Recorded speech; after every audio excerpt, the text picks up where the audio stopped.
भारतीय संस्कृति और आयुर्वेद में 8 प्रहर व अष्टप्रहर का बहुत महत्व है। एक दिन रात्रि 24 घंटे को 8 प्रहरों में बांटा गया है और हर प्रहर लगभग 3 घंटे का होता है।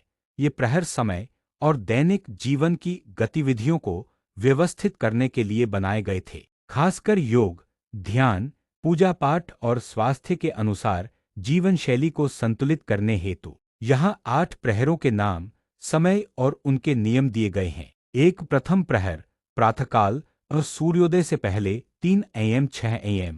इसे ब्रह्म मुहूर्त भी कहा जाता है। यह ध्यान, योग, जप, स्वाध्याय और प्रार्थना के लिए सर्वोत्तम समय होता है। शरीर और मन शुद्ध और शांत होते हैं। इस समय उठना स्वास्थ्य के लिए अत्यंत लाभकारी होता है। दो द्वितीय प्रहर प्रभात काल और सूर्योदय से पूर्व/पश्चात 6 AM 9 AM।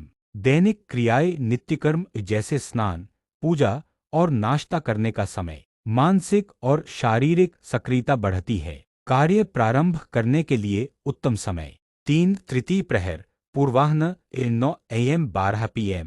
यह कामकाज, अध्ययन और शारीरिक परिश्रम का समय है। मस्तिष्क और शरीर उच्च ऊर्जा में रहते हैं। किसी भी गंभीर या रचनात्मक कार्य की शुरुआत के लिए अनुकूल। 4 चतुर्थ प्रहर मध्याह्न दोपहर 12 PM 3 PM।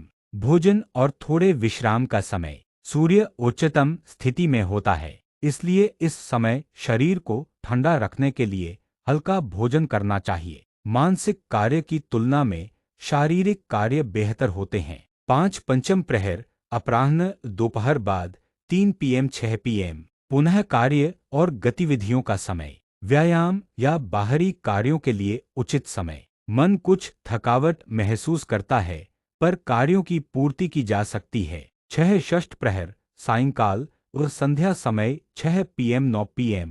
पूजा, ध्यान और परिवार के साथ समय बिताने के लिए उत्तम। रात्रिकालीन विश्राम की तैयारी शुरू हो जाती है। भारी भोजन से बचना चाहिए। 7 सप्तम प्रहर प्रथम रात्रि 9 PM 12 AM।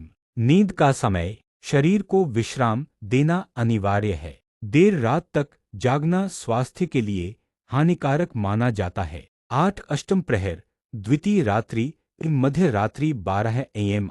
गहन निद्रा का समय। इस समय शरीर और मस्तिष्क दोनों का गहरा विश्राम होता है। कुछ साधक ध्यान या साधना के लिए भी इस समय का उपयोग करते हैं।